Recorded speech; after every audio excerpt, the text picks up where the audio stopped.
मैं हमेशा से ये कहता आया हूँ कि वे डॉक्टर नहीं, एक नकलाकार, एक नाटककार, एक नौटंकीकार है। आज महाड़ जब वो आंदोलन करने गए थे तो परम पूज्य भारत रत्न बोधिसत्व डॉक्टर बाबा साहब अम्बेडकर जी का जो चित्र था वो उन्होंने फाड़ा और वो पैरों के पास फेंक दिया। परम पूज्य डॉक्टर बाबा साहब अम्बेडकर का जो अपमान उन्होंने किया है, हम राज्य सरकार से ये मांग करते हैं कि उनके ऊपर और उनके साथ जितने भी लोग उस आंदोलन में शामिल थे उनके ऊपर महाड़ के पुलिस स्टेशन में गुनाह दर्ज होना चाहिए। परम पूज्य डॉक्टर बाबा साहब अम्बेडकर जी का ये अपमान महाराष्ट्र कदापि सहन नहीं करेगा। क्या उन्होंने फोटो भी फाड़ा तो उसे माफ़ी भी मांगी थी, किसी ने देखता आप चीज़ को सर? वो हमेशा से नाटक करते आ रहे हैं।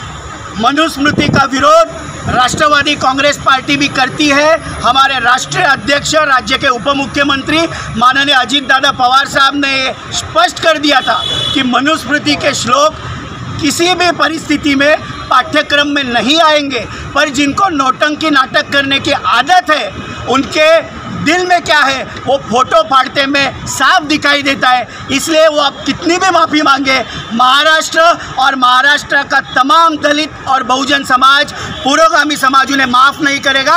उनके ऊपर महाड़ के पुलिस स्टेशन में गुन्हा दर्ज होना ही चाहिए। ओके सर, तसं जितेंद्र आव्हाडची परिस्थिती झालेली आहे आणि तुम्ही जे नाटकीय आंदोलन करा गेले आणि त्या नाटकमध्ये ते सिद्ध झालं आणि त्यांनी परमपूज्य डॉक्टर बाबासाहेब आंबेडकरांचा अपमान केलेला आहे।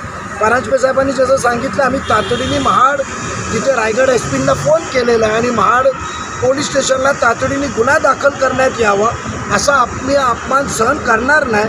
म्हणजे जे फोटो तुम्ही हातात ठेवलेले आहे परमपूज्य डॉक्टर बाबासाहेब आंबेडकरांचा, तुम्ही विसर पडलाय तर कोणाचा फोटो पाडतायत, काय पाडतायत, म्हणजे किती नाटक त्यांच्या डोक्यात आहे आणि किती गुर्मी आहे ते दिसली आपल्याला। म्हणून महाराष्ट्रातली जनता पुरोगामी विचार मांडायचं आणि पुरोगामी विचार मांडत असताना आपण कसे कृत्य करायचे हे सिद्ध होतं।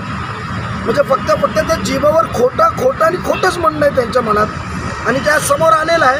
म्हणून पुरोगामी विचाराबाबतीत आम्ही असं अजिबात सहन करणार नाही आणि गुन्हा नोंदवल्याशिवाय आम्ही शांत बसणार नाही। आणि जेवढे फोटोमध्ये आहेत सर्व ठाण्यातून घेऊन गेलेली लोक आहेत त्यांच्यावर गुन्हा नोंदवला पाहिजे। नवीन घडामोडी पाहण्यासाठी आजच आम्ही मुंबईकर 24 तासला लाईक करा, सबस्क्राईब करा आणि अपडेट रहा।